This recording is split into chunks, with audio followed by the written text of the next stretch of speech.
केबे भी खाली पेटरे चा पिउंतुनी या खाली चा बिस्कुट एमती किसी नियंतुनी बेटर कि टिके सकाळु ब्रेकफास्ट आगे नियंतु ସେଥିପାଇଁ ଆମେ ଚାଟାକୁ ବହୁତ ଗରମ ପୁରା ହଟ୍ କରି ପିଇବା କଥା ନୁହଁ। ପ୍ଲେଟେ ଢାଳି ପିଇବାଟା ସବୁଠୁ ଟ୍ରାଡିସନ ଆମର ଆମେ ସେଟା ଭୁଲିଗଲୁଣି ଆଜିକାଲି। ସାର୍ ଯଦି ଦେଖିବା ଶୀତ ଦିନ କଥା ଉଠୁଛି କାହିଁକି ନା ସାଧାରଣତଃ ଓଡିଆ ଲୋକମାନେ ଶୀତ ଦିନରେ ଚାହା ପିଇବାକୁ ବେଶୀ ଭଲ ପାଆନ୍ତି। ଚାହାଟା ଆମ ସ୍ୱାସ୍ଥ୍ୟ ପାଇଁ କେତେ ମାତ୍ରାରେ ଭଲ କେତେ ମାତ୍ରାରେ ଖରାପ ଅଟେ? ଦେଖନ୍ତୁ ଚାହା ହଉଛି ଗୋଟେ ପ୍ରକାର ଏଡିକ୍ସନ।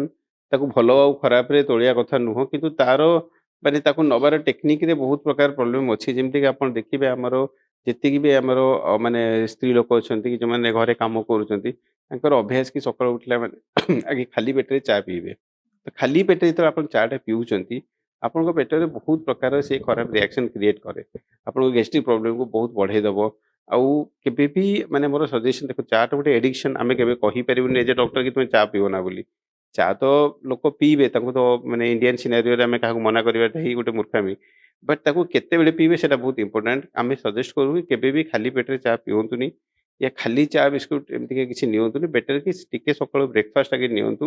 ବ୍ରେକଫାଷ୍ଟ ନେଇ ସାରିଲା ପରେ ଆପଣ ଯଦି ଚା ପିଇବେ ସେଟା ଆପଣଙ୍କ ବଡିରେ ଏତେ ଖରାପ ଇଫେକ୍ଟ ପକେଇବନି। ଆଉ ଏମ୍ପ୍ଟି ଷ୍ଟମାକରେ ଚା ନେଲେ ସେଟାର ଇଫେକ୍ଟ ବହୁତ ଖରାପ ରହୁଛି। ଗ୍ୟାଷ୍ଟ୍ରିକ୍ ଅଲସର ହବାର ଚାନ୍ସ ଅଛି। ବହୁତ ପ୍ରକାର ଏମିତି ଫ୍ୟୁଚରିଷ୍ଟିକ ପ୍ରୋବ୍ଲେମ ଆସିବ ଯୋଉଟାକି ଲଙ୍ଗ ରନରେ ଆସେ।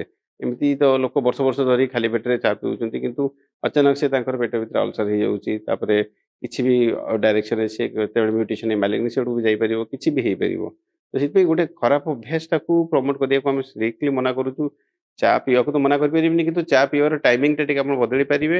ଆଉ ଖାଇସାରିକି ନିଅନ୍ତୁ ଯେତେବେଳେ ପେଟରେ କିଛି ବି ଆପଣଙ୍କର ଷ୍ଟମାକରେ କିଛି ଜିନିଷ ଅଛି ତାପରେ ନେଲେ ତାର ସାଇଡ ଇଫେକ୍ଟ ଏତେ ପଡେନି। ଆଉ ଗୋଟେ ମେଜର କଥା ଏଇଆ କି ଯେମିତି ଆଗରୁ ଯୋଉ ଟେକ୍ନିକ ଥିଲା ଚାକୁ ଆମେ ପ୍ଲେଟରେ ପିଉଥିଲୁ ଆଉ କପରେ ଧରିକି ମାନେ ପ୍ଲେଟରେ ଢାଳିକି ପିଉଥିଲୁ ସେଟା ହଉଛି ରାଇଟ୍ ଟେକ୍ନିକ।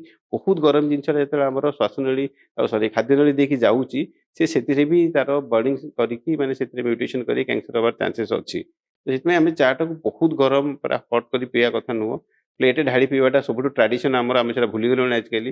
ଆଉ ସେକେଣ୍ଡ ତ ଆପଣ ଜାଣିଥିବେ ଯୋଉ ପ୍ଲାଷ୍ଟିକ କପରେ ପିଇବାକୁ ବି ଆମେ ଷ୍ଟ୍ରିକ୍ଟଲି ମନା କରୁଛୁ। ଚା ପିଇବା ନାଁରେ ଆମେ ପ୍ଲାଷ୍ଟିକ ପାର୍ଟିକଲ୍ସ ଗୁଡାକୁ ଆମେ ନେଇଯାଉଛୁ ବଡି ଭିତରକୁ ଯୋଉଟାର ଚା ତ ଗୋଟେ ଖରାପ ଜିନିଷ ହେଲା ତା ସହିତ ପ୍ଲାଷ୍ଟିକ ବି ଆମ ବଡିକୁ ଯାଉଛି।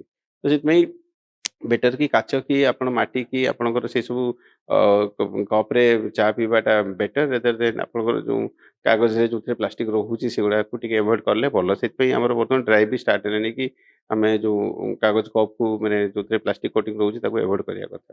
ଯଦି ଆପଣଙ୍କୁ ଆମ ଭିଡିଓଟି ଭଲ ଲାଗିଲା ତେବେ ଆମ ଚ୍ୟାନେଲକୁ ଲାଇକ୍ ସେୟାର ଓ ସବସ୍କ୍ରାଇବ କରିବାକୁ ଜମା ବି ଭୁଲନ୍ତୁ ନାହିଁ।